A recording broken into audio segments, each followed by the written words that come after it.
Okay, so I have taught fifth grade only for 13 years. Um, Most of our socioeconomic status is middle to low, so we're a Title I school. So we do get extra funding because of that, which is nice. We Last year we had used Ames Web to gather most of our data for the last 4 years.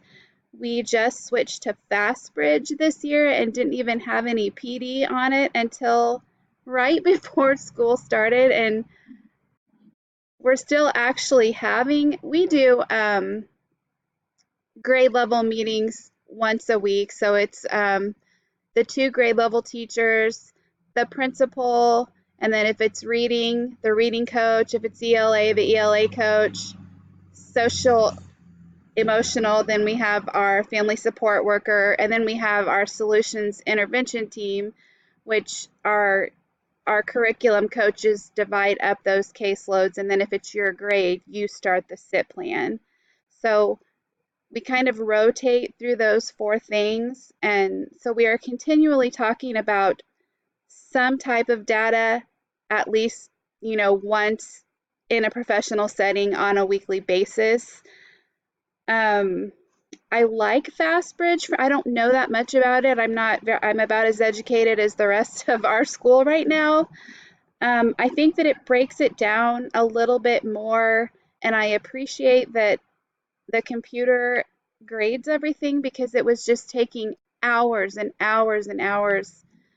That we do the MTSS, so we have the tier 1, 2, and 3, and we have so many tier 1s and 2s that it was ridiculous. We use our paras as interventionists, we use our teachers aides as interventionists. Um, so and we do have a reading intervention time, an ELA block that is 30 minutes, and then we have a math block of pull out or just of switching into your tiered groups that's 40 minutes. So I think that we're on the right track because just with Ames in the past 3, 4 years, I'm not sure if you guys are familiar with 95% lessons. It's taking it shouldn't have to be at my grade level at fifth grade.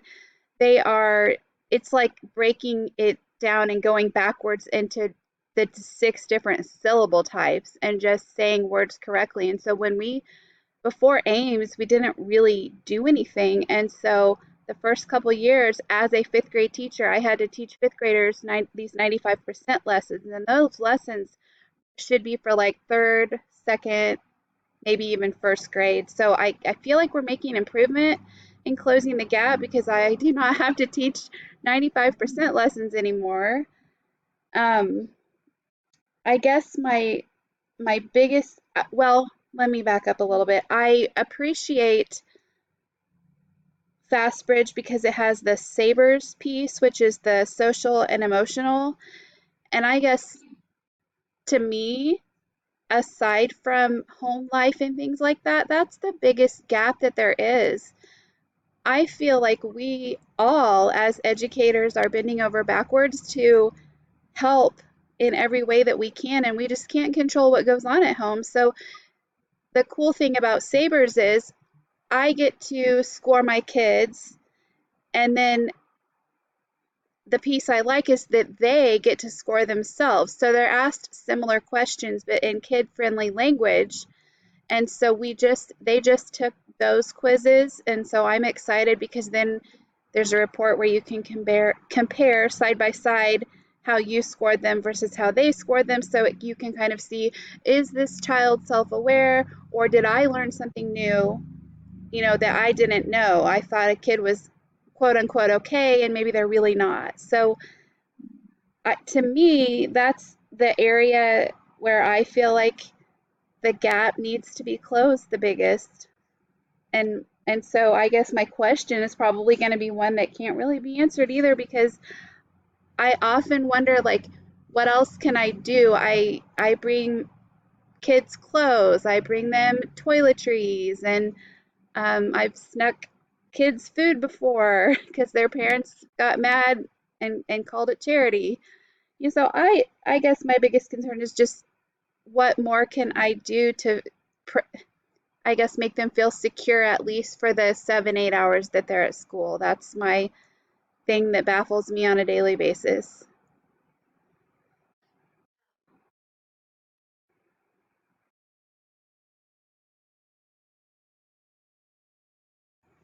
Well, one of the things we do is sometimes if it's scored higher, in the concerning areas, we might start a solutions intervention plan where we would meet as a team. A lot of times we involve the school psych and then we pull the parents in and invite them to be part of our team. A lot of them will, some of them refuse, so we just kind of carry on without them.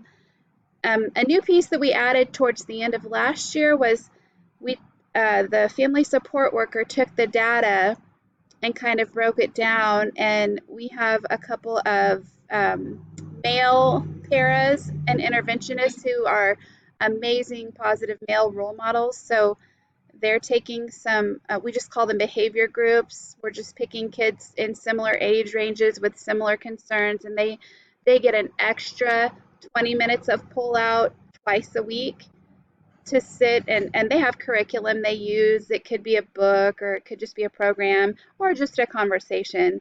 So I think just giving the kids that type of security and knowing that, hey, there is a person here that cares about you is my hope. We'll keep going forward in that way.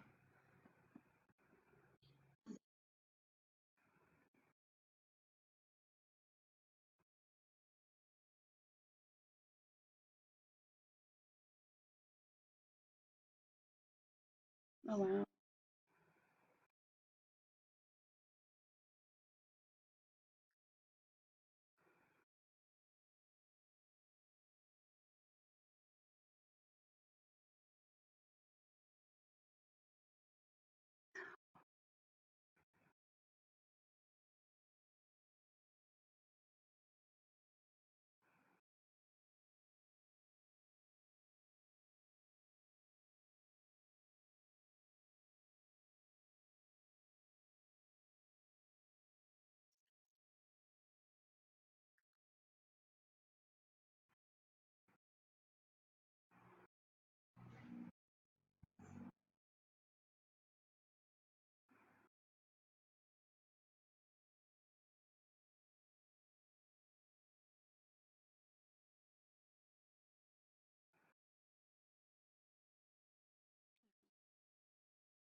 Oh, I like that. I like that idea.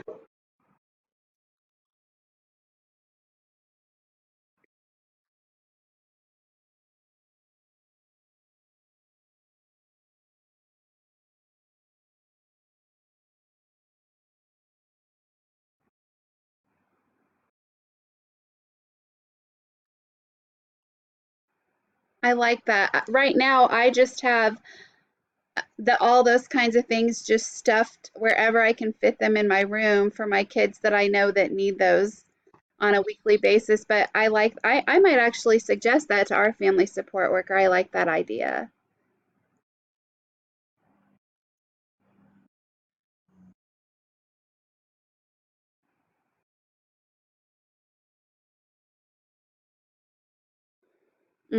Yeah,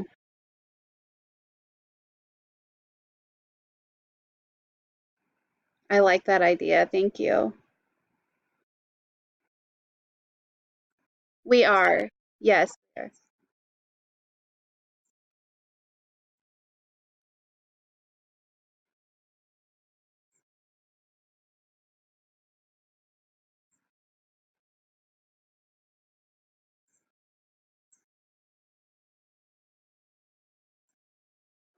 Um, I'm sorry. Yes, our family support worker has a pretty decent sized budget. We also get a lot of donations, so we do have supplies, just not, I just like the idea of necessarily it not always having to go home.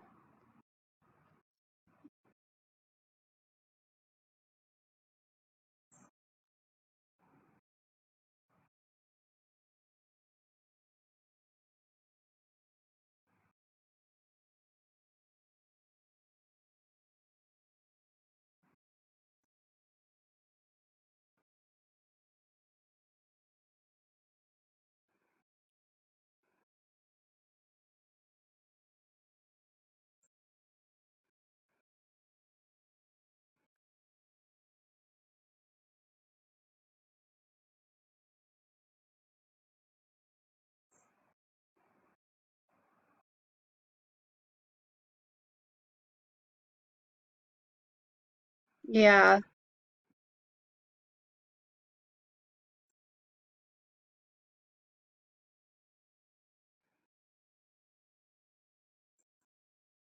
I like that idea too.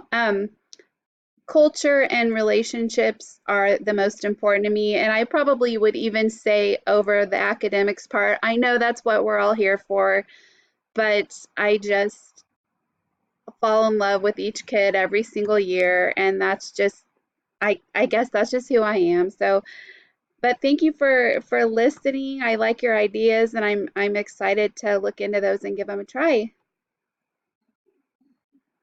Okay, thanks, guys.